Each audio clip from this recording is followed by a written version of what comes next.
નમસ્કાર મિત્રો, સ્વાગત છે તમારું અમારી YouTube ચેનલમાં। મિત્રો, આજના વિડીયોમાં આપણે વિદ્યાર્થીઓ માટે એવી અગત્યની યોજના વિશે ચર્ચા કરીશું કે જે યોજનાનું નામ છે લેપટોપ સહાય યોજના। આ યોજના અંતર્ગત વિદ્યાર્થીઓએ લેપટોપની ખરીદી કરવી હોય તો ₹25,000 ની મર્યાદામાં સહાય આપવામાં આવે છે। યોજના વિશે આપણે તમામ પ્રકારની માહિતી આજના વિડીયોમાં મેળવી લેશું, પરંતુ તે પહેલા વિડીયો ગમે તો લાઈક અને શેર કરી દેજો। ચેનલમાં નવા હોય તો ચેનલને સબસ્ક્રાઇબ કરી દેજો। તો ચાલો મિત્રો, વિડીયોની શરૂઆત કરીએ।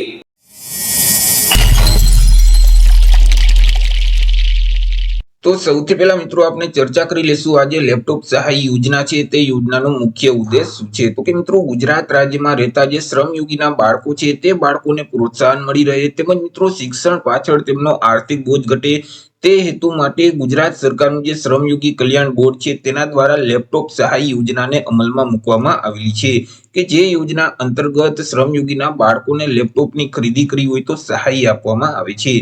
વાત કરી લઈએ આપણે યોજનાના લાભ વિશે કે આ યોજનાનો લાભ છે તે કોને કોને મળવા પાત્ર થશે। તો કે યોજનાનો લાભ છે તે રાજ્યના કોઈ પણ વર્ગના શ્રમયોગીના બાળકો છે તેઓને મળવા પાત્ર થશે। પછી તે SC category, ST category, OBC, EWS કે જનરલ કોઈ પણ વર્ગના બાળકો હોય પરંતુ તે શ્રમયોગીના બાળકો હશે તો તે બાળકો આ યોજનાનો લાભ મેળવી શકશે।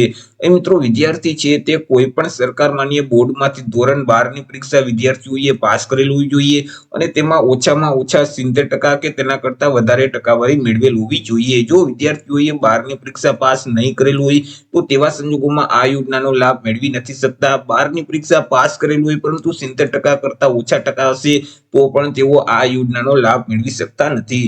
એ મિત્રો, વિદ્યાર્થીઓએ ધોરણ 12 ની પરીક્ષા પાસ કરી અને આગળ મિત્રો તેઓએ પ્રોફેશનલ અથવા તો ડિઝાઇનિંગના કોર્સમાં પ્રવેશ છે તે મેળવેલ હોવો જોઈએ। વાત કરી લઈએ લેપટોપની ખરીદી વિશે કે વિદ્યાર્થીઓએ લેપટોપની ખરીદી ક્યાંથી કરવાની રહેશે। તો કે અહીં લેપટોપની ખરીદી છે તે વિદ્યાર્થીઓએ ખુલ્લા બજારમાંથી કરવાની રહેશે। 12 ની પરીક્ષા પાસ કરેલ પછી વિદ્યાર્થીઓએ તે જ વર્ષમાં લેપટોપની ખરીદી કરવાની રહેશે અને લેપટોપની ખરીદી કર્યા પછી 6 મહિનાની અંદર આ યોજનાનો લાભ મેળવવા માટે અરજી કરી દેવાની રહેશે।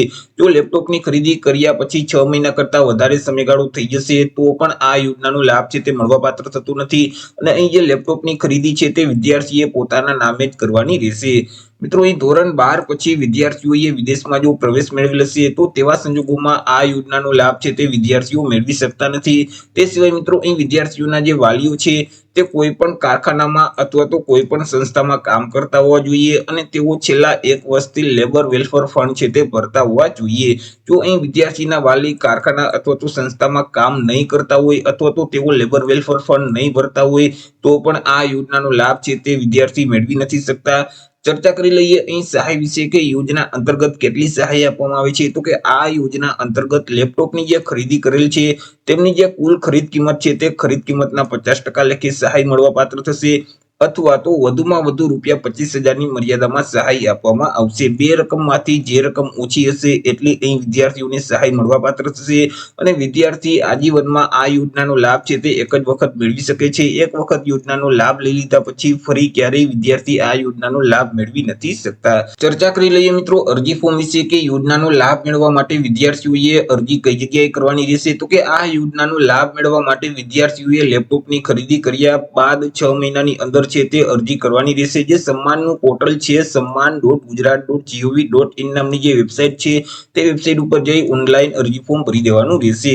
ફોર્મ ભરતી વખતે તમારે કયા કયા ડોક્યુમેન્ટની જરૂર પડશે તેના વિશે ચર્ચા કરીએ તો વિદ્યાર્થીનું આધાર કાર્ડ છે, ધોરણ 12 પાસની માર્કશીટની કોપી છે, પ્રોફેશનલ કોર્સમાં તમે પ્રવેશ લીધેલ છે તે અંગેનું પ્રમાણપત્ર છે, ફી ભરેલ છે તેની રસીદ છે, ત્યાર પછી બેંક પાસબુકના પ્રથમ પાનાની નકલ અથવા તો રદ કરેલ ચેક છે, ત્યાર પછી મિત્રો લેપટોપની ખરીદી અંગેનું જે જીએસટી નંબરવાળું પાકું બિલ છે તે આપવાનું રહેશે અને વાલીઓ દ્વારા જે લેબર વેલફેર ફંડ ભરવામાં આવતું હોય છે તે ફંડ ભર્યાની રસીદની કોપી આપવાની રહેશે। તો અરજી ફોર્મ ભરવા માટે તમારે આટલા ડોક્યુમેન્ટની જરૂર પડશે। તો આવી રીતે મિત્રો શ્રમયોગી કલ્યાણ બોર્ડની વિદ્યાર્થીઓ માટે અગત્યની યોજના કહી શકાય લેપટોપ ખરીદી પર સહાય યોજના। જે યોજના અંતર્ગત વિદ્યાર્થીઓને લેપટોપની ખરીદી માટે ₹25,000 ની સહાય આપવામાં આવે છે। તો આશા રાખું છું વિડીયો પસંદ પડ્યો હશે। વિડીયો પસંદ પડ્યો તો લાઈક અને શેર કરી દેજો। ચેનલમાં નવા હોય તો ચેનલને સબસ્ક્રાઇબ કરી દેજો।